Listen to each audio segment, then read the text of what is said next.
very athletic, highly competitive. Talking to Manny, he's been doing his work with Manny prior to coming to the city here and prior to Traverse. Highly competitive. So he's gonna get an opportunity during camp, and we'll find out more about him then. With Corpy, we obviously know Corpy better. As I said, I think with Portsy here earlier this summer, Corpy has played better when he has played more. So we'll see. There's nothing. I try to stay open-minded as far as, especially that position. That's the big question mark, I guess, if you want to put it that way. Where do we go? We're going to keep open-minded, give him some time, and this Finnish goalie. I just can't. I don't know how to pronounce his name right now, so I won't try. I thought the game I watched him play in Traverse City played very well also. So we're going to let it play out and see where we go. Kekalainen. How do you say it? Kekalainen. Okay. This was a little easier. Adam Jardy on the left or the center. John, how do you hope to replace the scoring production of losing a guy like Panarin? Oh, I mean, it's opportunity for the people. I thought the signing by Jarmo and the staff with Gus, it goes under the radar as it usually does. I think that some of the signings Jarmo has brought to us in free agency have gone under the radar, but have been very important players. He's a pretty important guy, 50-point guy. Hopefully other guys take more strides and continue to get better as players. Wenny, hopefully he steps up and finds his way. So there's a lot of different things that can happen. So I mean, Bred's a very good player. He's a game breaker, and I'm not going to sit here and say that's a hole. But it just gives other people opportunity to fill that. And I feel very comfortable where we're going about with some of our young kids that can do that. Mark, third, the right. With so many youngsters that could potentially hit the lineup, I'm always curious about the trust. Is that something that you would kind of have to adjust, knowing that they're going to make mistakes if they make your lineup? Well, each year that goes by, especially for me, the last 2 years, this league has turned into just mistakes. It is a game of mistakes. And we used to say that early on, at least I did it, all coaches do. But the game, it is, I think you have to coach differently with so many kids in the lineup, and just the way the game is played right now. You can't get too crazy about trying to correct every mistake. So I think that's how we try to go about it. You almost want some mistakes to happen, and I think and you give them an opportunity to try to correct it. You're not always coaching it out of them. You're trying to give them an opportunity to correct it themselves.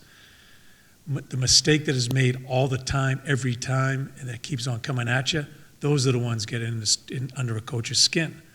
But as far as mistakes made, we want them to try things. We want them to express themselves. And if mistakes are made, we just try to move by it and try to learn from it. Hedge left. This organization over the last, 7 or 8 years, but especially the last 3 or 4, has really made some strides, obviously, making, the playoffs, second round, all that, 3 years in a row. I think there's some that look at this team and expect a backstep a little bit because of what happened. How important is it for you guys to not let that happen? Yeah, I really don't give a shit about what people say as far as what they think is going to happen with the team. It almost... I don't read it, but I have everybody that I see tell me about what they've read. It's put a huge chip on my shoulder before it's even started here. Usually I have a chip on my shoulder about something else, about the conditioning of the team, or this guy wasn't ready, or whatever. Maybe I'm fighting with Jarmo. I don't know. It could be a number of things.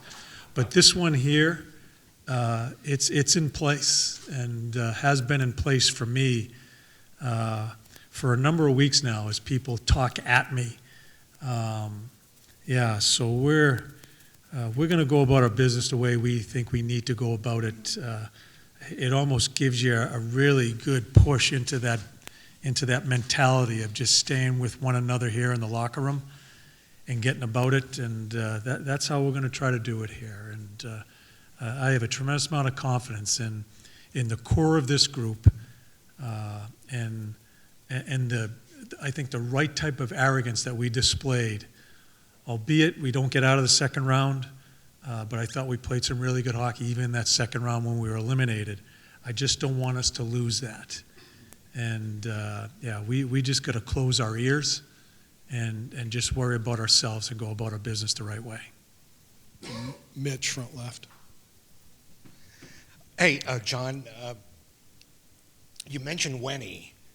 Who else in your mind needs to step up and play better to fill that scoring void? Everybody. And listen, and I'm not going to spend, and I'm going to tell you guys right now, I'm not going to spend, after today, I'm not spending another minute talking about the players that left. I will tell you I have a tremendous amount of respect for all three of them. Through the craziness of our season last year, how it was presented right at the beginning of camp, what was going to happen, and we lived through it together. They handled themselves the proper way, and they're really good players. And I wish them nothing but the best. So I'm not speaking another word on them. With Brett, in finishing this answer, not one particular person can do the things Brett does. You do it by a group of players stepping up. And so in a roundabout way, in answering your question, I think everybody needs to continue to improve. We have players that are young enough and that are still learning that need to expect that out of themselves. If we're happy about the progress of this team, we didn't get out of the second round though last year, so we're going to have to improve, and so that's incumbent upon everybody to have that type of mindset. That answer your question? Okay. Michael, back right. John, what's a Blue Jacket? And I'm not trying to be cheeky. It's just in the framework of we want Blue Jackets here. We've heard from management and from coaches and from other Well, players. I'm not going to. I can give you. I can go on forever. What I think details a player and how we're trying to. You don't play. have to do forever. Like just Yeah, a but minute and no, a half would be fine. But what I'm telling you is, I think one of the most important things, if you want to keep on making strides as an individual, and more importantly as a team, and on top of that as an organization, right on through, it's you want to be here, and that's what I am very comfortable and really happy about. I'm looking forward to this year because they want to be here. They want to be in the city. That's really important as we keep on pushing through here. And it was told to us right away, first day last year, I don't want to be here after this year in a number of different ways. Not this year. There's none of that around, and I think that really it can galvanize you to be a better person and a better player when you're happy about where you're at, who you're doing it with, and the latter most importantly, who you're doing it with, because it is a team sport. Jeff Clay. You're saying you were told on day one of last season that those players were not interested in being here beyond that season? Shit, Clay, we've gone over that. We went over that all last year. Yeah. Craig, front left. What's the importance of having Zach in camp? And also, you alluded to about not having any contract squabbles this year in your locker room. Yeah. It's there's a kid that I had talked prior. I've talked to him 3 times over the summer, and there wasn't a doubt in his mind whether it gets done or not. There wasn't a doubt in his mind he was going to be here.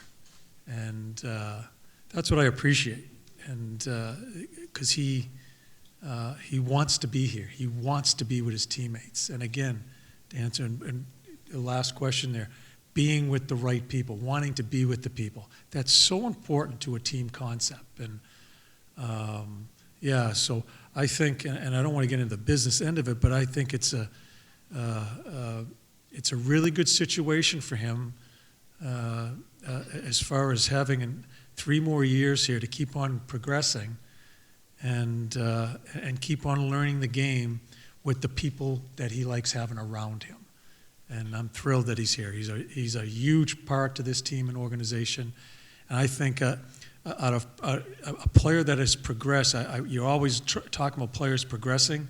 He's made huge strides in some of the things we've asked of him and some of the way we've kind of pushed at him.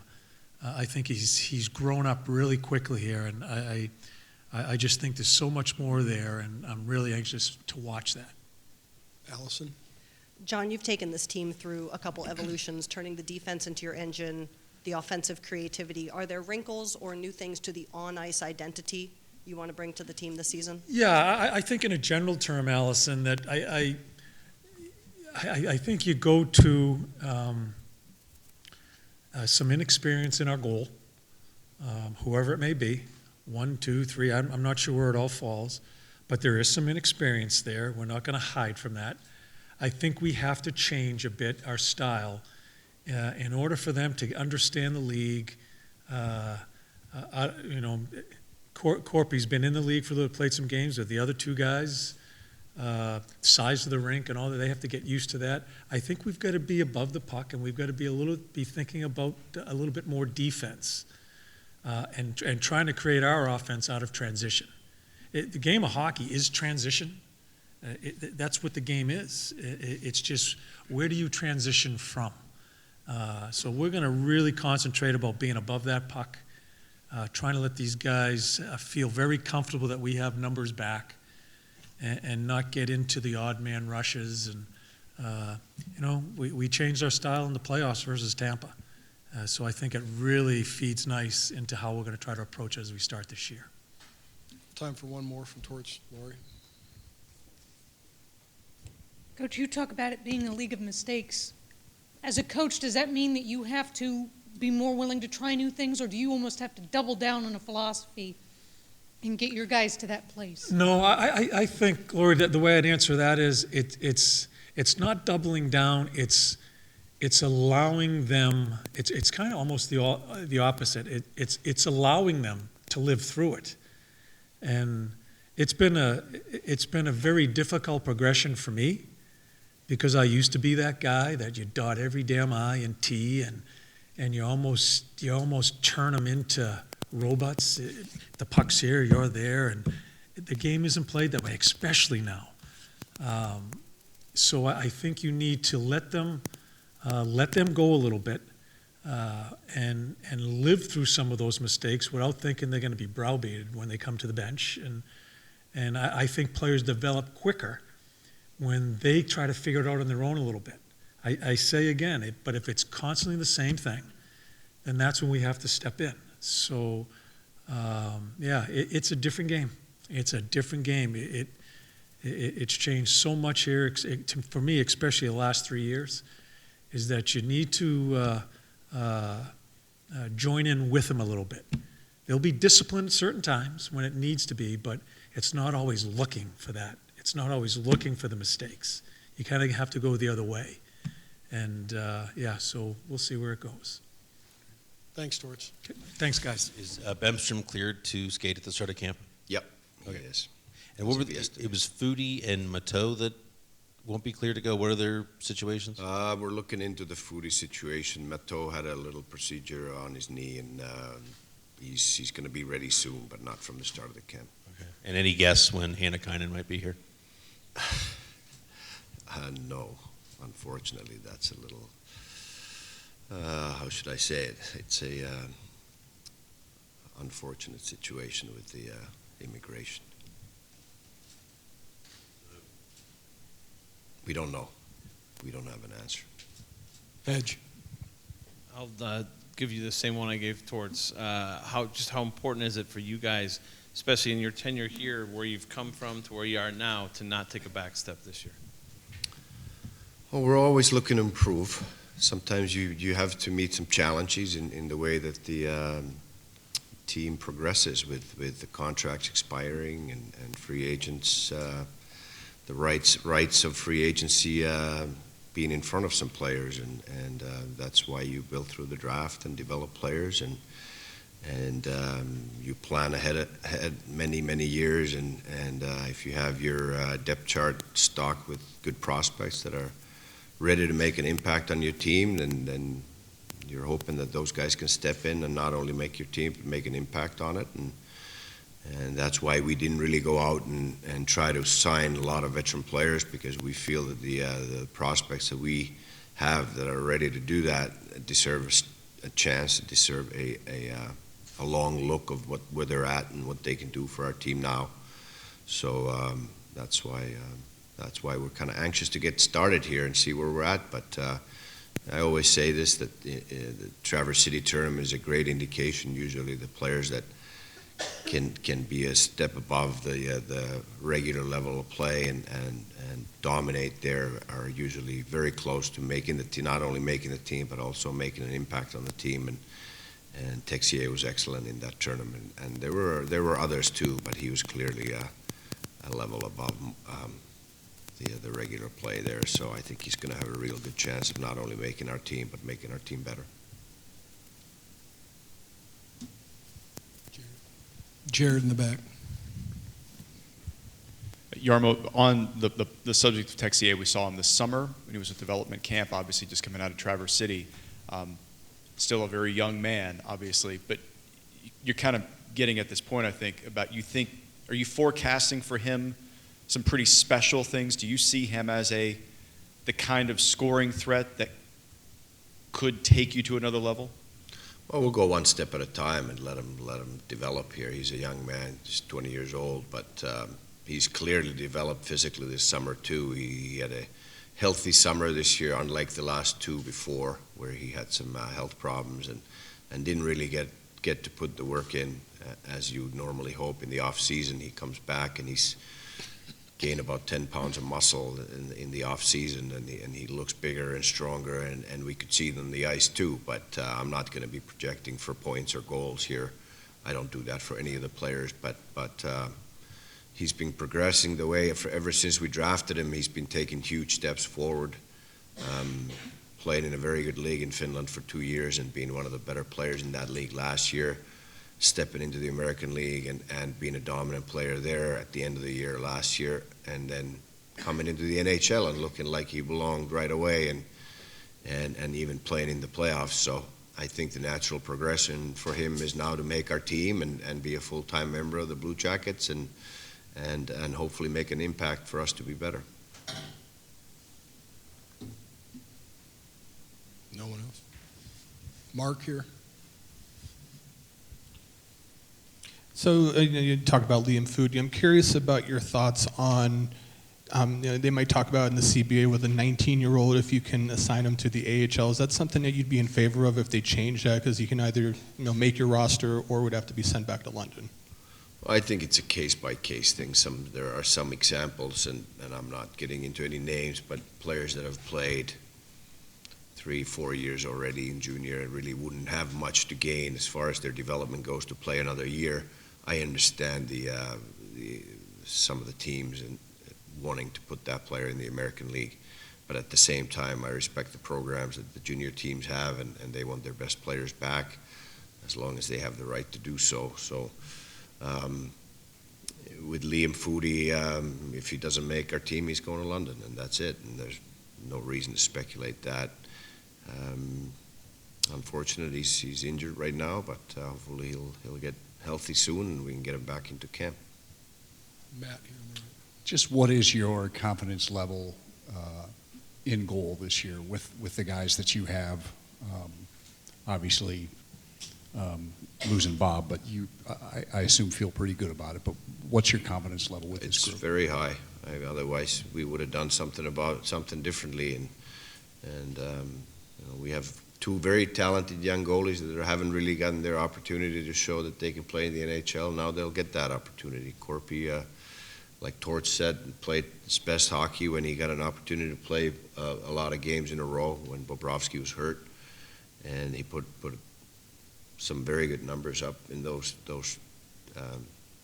stretches of time there that he had a couple of years ago, and Elvis has obviously been one of the top goalies outside of the NHL for the last couple of years, not only the top goalie in the Swiss League, but also a top goalie in the World Championships, playing against NHL players mostly in that tournament, and had great success. Vehviläinen is 2 years in a row in the Finnish final, best goalie in the league, won the championship. So we have three goalies that are not just guys that are raw and rookies, or Korpi's not a rookie anymore anyways, but the other two, they've been around. Elvis is 25 years old. Vehviläinen is 22, so they're not 18-year-old guys trying to make it to the NHL raw and green. They're guys that have been playing some great hockey against good hockey players on a world-class level. So we're confident that they're up for the challenge, and we'll see what they can do, and we'll go from there. Jarmo, with Zach getting his deal done, is there anything pressing on your to-do list at this point? Well, there's always a to-do list that evolves every day, but and we've said it all along that we're going to give this group a chance to show what they can do. We're very, very confident in our core group, and I'm a little aggravated by the doubters, to be honest with you, because it shows disrespect to our core group that brought us all that success that we've had in the last 3 years. I think 4 teams have more regular season wins that we do, and we did have 108 points before Panarin arrived here.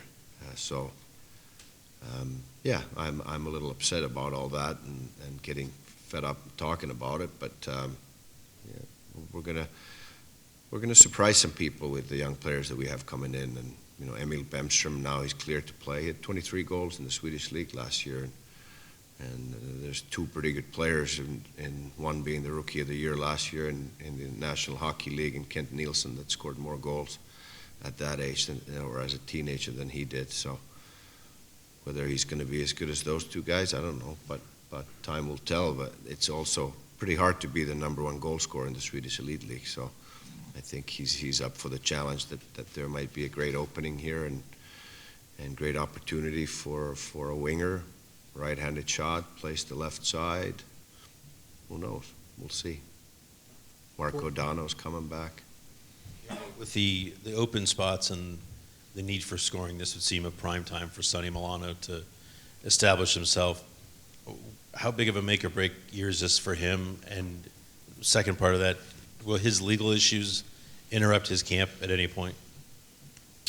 Second part of your question, I'm not really going to be able to answer, but I think that, yes, this is a great opportunity for Sonny Milano as well. There's going to be a huge opening on the left side with the #9 gone, and I would hope that all those guys are hungry as hell to get that opportunity and take that ice time, and also get divided by some of the other guys that were there last year, that now will get another opportunity to grab a bigger role, more ice time, power play, all that stuff all that ice time that was occupied by Panarin. So yeah, I expect very competitive camp.